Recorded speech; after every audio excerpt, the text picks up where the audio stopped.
Programa Semeando em Vida, a palavra de Deus suprindo vida para você e sua família. Shalom, amada igreja, shalom, amados irmãos em Cristo, shalom aqueles que não conhecem a Jesus também. Meu nome é Paulo Pérez, sou pastor do Ministério Semente em Cristo e é um prazer compartilhar esta noite de terça-feira a palavra poderosa de Deus. Uma palavra que dá a mim e a você a oportunidade de melhorar sempre, de ser tocado sempre, de ter a misericórdia, a graça de Deus transparente ou aparentemente a todos na minha e na tua vida. Esse Deus é poderoso, é infinitamente maior do que nós imaginamos e pensamos. Portanto, amados, é um prazer falar de Jesus Cristo, falar do seu Evangelho, e é um prazer a todo aquele que recebe. Por quê, amados? Todo aquele que recebe essa palavra de vida eterna, essa palavra de amor, essa palavra de compaixão e misericórdia, tem a oportunidade de se redimir dos seus pecados, ou do velho homem, ou da velha criatura, conforme a palavra de Deus diz, e se tornar simplesmente uma nova pessoa, através do poder regenerador, transformador da palavra poderosa de Deus. Eu quero compartilhar um texto que está no livro de Atos dos Apóstolos, capítulo 16, apenas o versículo 25. A palavra de Deus diz assim: Por volta da meia-noite, Paulo e Silas oravam, cantavam louvores a Deus, e os demais companheiros de prisão escutavam. De repente, sobreveio tamanho terremoto que sacudiu os alicerces da prisão. Abriram-se todas as portas e soltaram-se as cadeias de todos. Que texto tremendo! Este texto fala de uma passagem em que Paulo e Silas foram açoitados e presos. Ou seja, havia anterior a esse texto, anterior ao versículo 19, uma moça, uma mulher, a palavra de Deus diz que tinha um espírito de adivinhação. Ou esse espírito de adivinhação, ela vinha e falava para Paulo e Silas e começava a falar homens de Deus e caminhando atrás deles por muitos dias. E a palavra de Deus diz que Paulo, parando em determinado momento, declarou aquele espírito imundo: Espírito, larga, se afasta desta mulher em nome de Jesus. E aquela mulher foi liberta deste espírito de adivinhação. Mas aqueles que estavam acima desta mulher, os seus tutores ou os seus senhores, ficaram nervosos com essa situação, porque ganhavam muito dinheiro com as adivinhações daquela mulher. E de repente Paulo expulsa o espírito de adivinhação daquela mulher e todos ficaram chocados, abalados. E esses senhores resolvem trazer Paulo aos pretores, rasgar as vestes deles e açoitá-los, sem sequer serem julgados.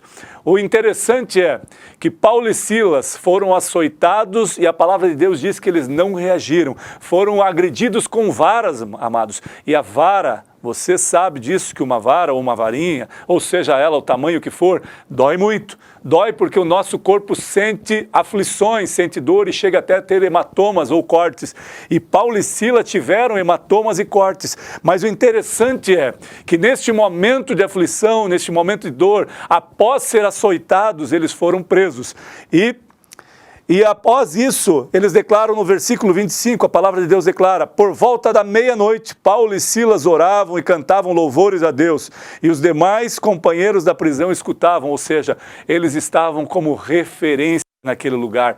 Imagine você, amados, você num lugar de trevas, num lugar em que as pessoas ainda não conhecem o amor de Jesus, não conhecem a intenção de Jesus, e de repente você, ao invés de murmurar, me bateram, me castigaram com varas, me prenderam, você começar a louvar a esse Deus vivo, cantar louvores e orar ao Senhor. Imagine como vai ficar aquela atmosfera daquele lugar, aquele lugar que é em trevas, gera uma atmosfera agora de adoração. Este lugar que era perversão e transgressão, esse lugar que era trevas, dolo, pecado, se torna novo, se torna numa atmosfera de adoração. Tanto é que quando esses dois homens começam a orar e a louvar ao Deus poderoso, vem um grande terremoto.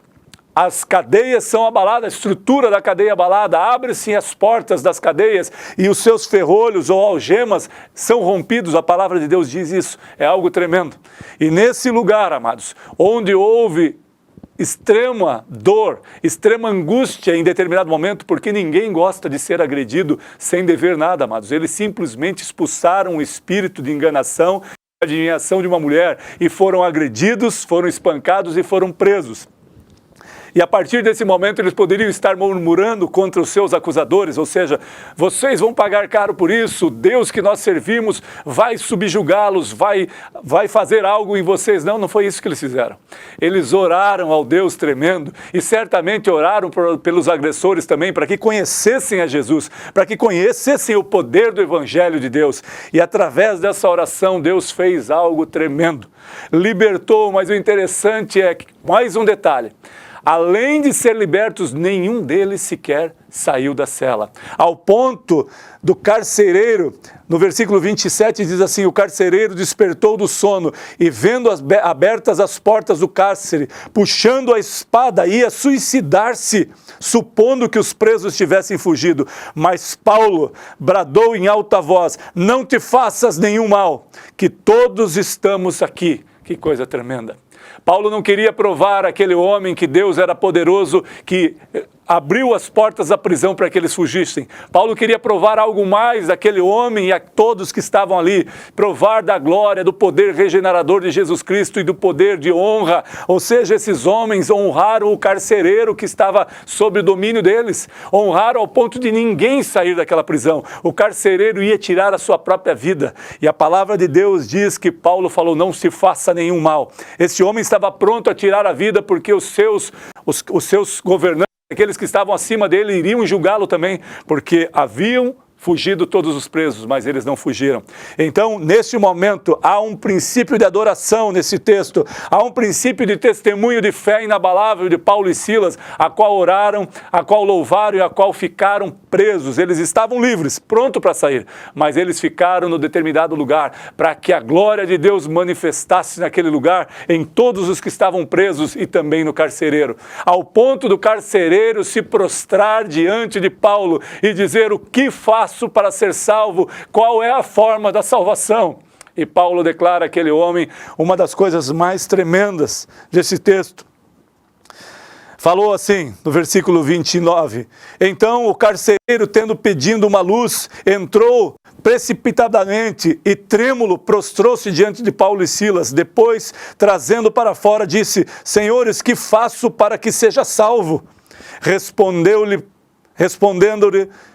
Paulo e Silas, crê no Senhor Jesus e será salvo tu e tua casa. E lhe pregaram a palavra de Deus e a todos os que de sua casa. Ou seja, amados, houve uma libertação. O carcereiro que parecia estar livre, às vezes nós não estamos presos, encarcerados como Paulo e Silas.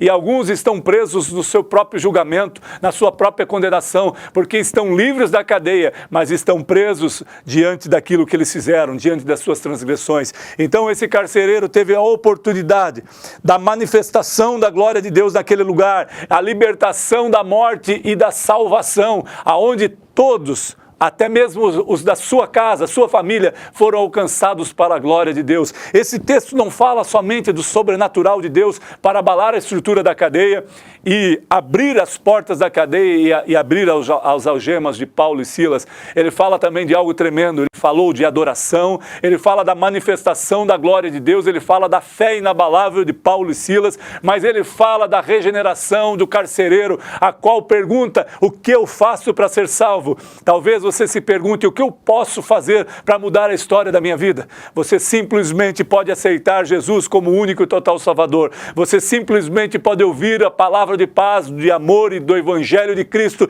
para ser salvo e ser regenerado, ter uma nova vida, para que você e a tua casa sejam salvos, conforme este texto declara.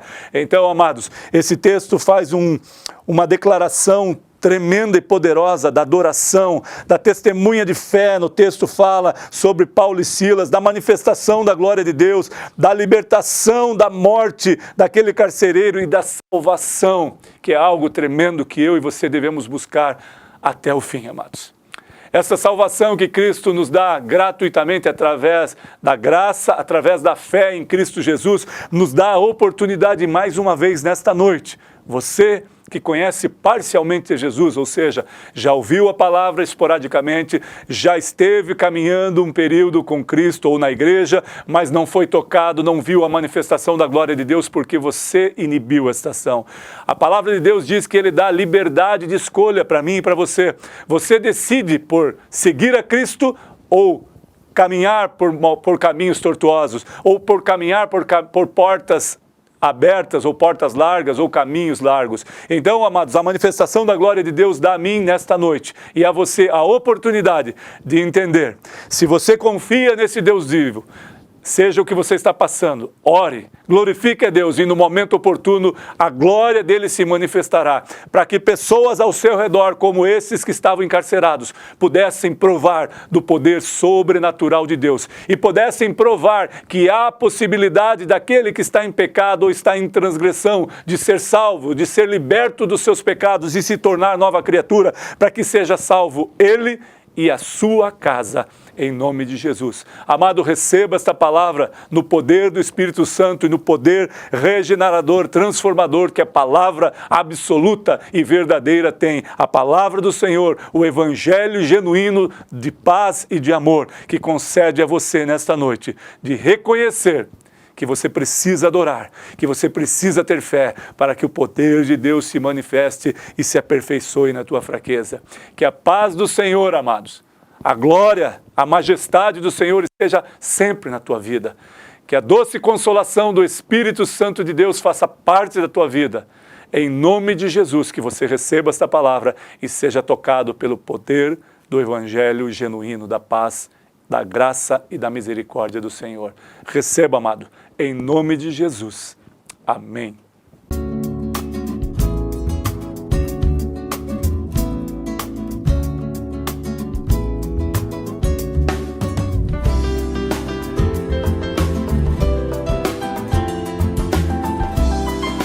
Programa Semeando em Vida, a palavra de Deus suprindo vida para você e sua família.